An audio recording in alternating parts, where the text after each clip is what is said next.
Like, comment, subscribe, and let's do this. Black hole stars may have been the largest stars that ever existed. They burned brighter than galaxies and were larger than any star today or that could ever exist in the future. But besides their scale, what makes them special and weird is that deep inside, they were occupied by a cosmic parasite, an endlessly hungry black hole. Damn! How is that even possible? Like, I never knew that was a thing. I really never knew that was a thing. But that's crazy. Black hole stars take the weirdness of black holes and go beyond to break everything we know about how stars form and grow. They were only possible during a short window of time in the early universe, but if they existed, they would solve one of the largest mysteries of cosmology. Black hole stars were excessive any way you look at them. Did he say they existed in the early windows of the formation of the universe? I think that's what he said. Early universe, but if they existed, black hole stars take the weirdness of black holes and go beyond to break everything we know about how stars form and grow. They were only possible during a short window of time in the early universe, but if they existed, they would solve one of the largest mysteries of cosmology. Black hole stars were excessive any way you look at them. The most massive stars today may have about 300 solar masses. A black hole star had up to 10 million solar masses of nearly pure hydrogen. Let's take a moment to look at what this means visually. The Sun, Wesen, LL Pegasi, the largest star, and finally, the black hole star. Its scale is beyond words. Over 800,000 times wider than our Sun, 380 times larger than the largest star we know today. That's crazy. And far below its surface is a black hole, growing rapidly as it devours billions upon billions of tons of matter per second. Normally, stars are born from gigantic So it clouds, was at the center. collections of thousands or millions of solar masses of mostly hydrogen. In these clouds, matter starts to accumulate around the densest spots inside. As these spots get denser, their gravitational pull intensifies and they grow faster. Eventually, they generate so much heat and pressure that they ignite fusion reactions and a new star is born. But this puts a limit on their size. Nuclear fusion releases enough radiation energy that the surrounding gas cloud is blown away. The new baby star can't gather more mass. From now on, the star is living on the edge between two forces: gravity pulling in, trying to squash the star, and radiation created by fusion pushing outwards, trying to blow the star apart. After millions or billions of years, the core runs out of fuel and the balance breaks, destroying the star. Yeah. But black hole stars were very, very different. The beasts of the early universe. A few 100 million years after the Big Bang, when the universe was much smaller, all the matter in existence was much more concentrated. The universe was much denser and hotter. Dark matter was a dominant player, forming giant structures called dark matter halos.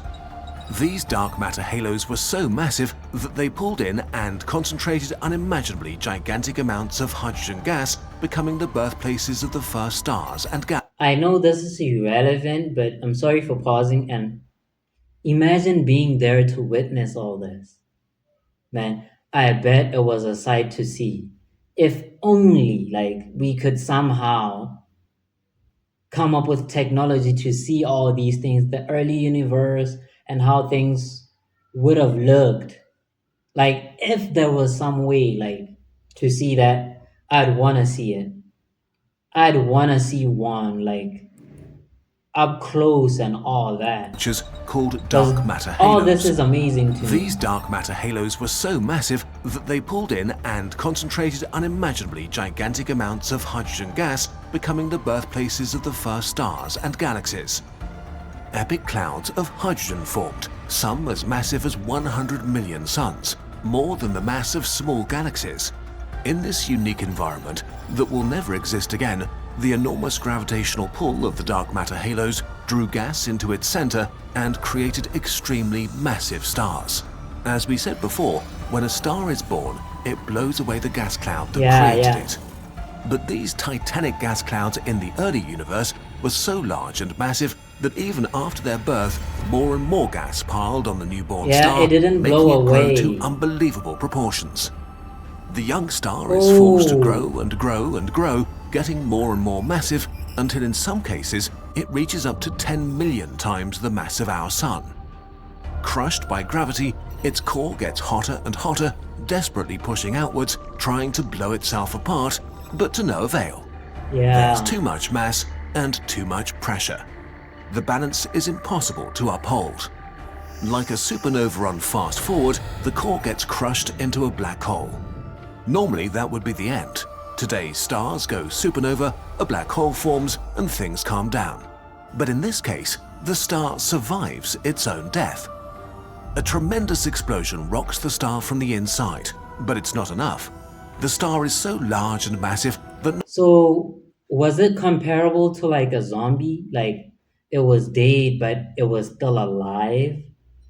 If you get what I mean. But I wonder if that's the case. And I wonder like, could that happen on a planet that was stable at first and then it ends up doing something like that? Say Earth for example, could it like for some reason start experiencing something like that? If somebody knows, put that in the comments. I know it's a dumb question, but I'd really want to know because I don't know and I'm curious. not even a supernova can destroy it. But now it has a black hole for a heart. It's tiny, a few tens of kilometers in the center of a thing the size of the solar system. The monster The grows. size of a solar Stars are system. born from ever faster spinning and collapsing gas, and so they also spin. When a black hole is born from the core of a star, it keeps its angular momentum. This means that matter that gets drawn in doesn't just fall in a straight line, but instead begins orbiting the black hole, in smaller and smaller circles, going faster and faster. The result is an accretion disk where gas orbits at nearly the speed of light. Only a small amount of gas actually falls in at any given moment. A whole Basically, Beyblade. black holes put a lot of food on the table and only nibble at it. But the matter trapped in the accretion disk doesn't have a good time. Friction and collisions between particles heat it up to temperatures of millions of degrees. Actively feeding black holes have accretion disks that are incredibly hot and powerful. This heat from the disk further restricts how much a black hole can devour, just like the core of stars. So these things in the matter that's in the accretion disks, because they're burning up so hot, do they then turn into like strings of like, because I've seen things that get hot and turn into liquid and become stringy like that. Is that the case too? The superhot material creates radiation that blows away most of the food within its reach. So even if a black hole had access to as much food as it desired, it can only grow slowly. A black hole embedded inside a black hole star is different. The enormous pressure surrounding it pushes down matter directly into the black hole, overcoming all restrictions on how Force fast it can feeding it. consume. This process is so violent and releases so much energy that the accretion disk becomes hotter and releases more radiation pressure than any star core ever could. Enough to push back against the weight of 10 million suns. An Kamehameha. impossibly dangerous balance has been created. Millions of solar masses pushing in, the angry radiation of a force-fed black hole pushing out. For the next few million years, the black hole star is consumed from within. The black hole grows to thousands of solar masses, and the bigger it gets, the faster it eats, which heats up the star even more and causes it to expand. In its final phase, the black hole star has become over 30 times wider than our solar system, truly the largest star to That's ever exist big. in the universe. The intense magnetic fields at its core spew out jets of plasma from the black hole's poles, which pierce through the star and shoot out into space, turning it into a cosmic beacon. It must have been one of the most awe-inducing sights to Yeah. ever exist in the universe. But this also marks the end. It becomes too stretched, and the accretion disk within too powerful. The parasite destroys its host, blowing it apart. A black hole with the mass of 100,000 suns rips its way out to hunt for new prey while leaving behind nothing Damn. but a star carcass. The supermassive question. If black hole stars existed, they could explain one of the greatest mysteries of the universe. The supermassive black holes we see at the center of galaxies are just too big. They shouldn't be possible. Black holes born from regular supernovas can be a few tens of solar masses. And I want to know, like, how was gravity on those planets? Was it like a lot of gravity? I'd guess it's a lot of gravity, but I may be wrong too. Like, was it balanced on the surface? Or was there like strong gravity only at the center? I'm guessing all over though. Masses at most. And because of the process we explained before, they grow slowly after that. If black holes merge, they can form slightly larger black holes of over 100 solar masses. It should take billions and billions of years to make black holes with hundreds of thousands or even millions of solar masses. And yet, we know that some supermassive black holes already had 800 million solar masses only 690 million years after the Big Bang. Black hole stars are a sort of black hole cheat code. If they formed very early in our universe, and the black holes that emerged from them were thousands of solar masses, then they could be the seeds for supermassive black holes. These seeds could take root in the center of the earliest galaxies, merging with others and drawing in enough matter to grow quickly and reliably. Very soon, we may be able to verify their past existence. The James Webb Space Telescope is turning its sensors to explore the farthest reaches of the universe, looking back in time, back to the early universe that we couldn't see before. So, with luck, we might be able to witness glimpses of these tragic titans in the brief moment between their formation and destruction. Until then, let's do the visual journey again, just for fun. Stars are big. Black hole stars, bigger.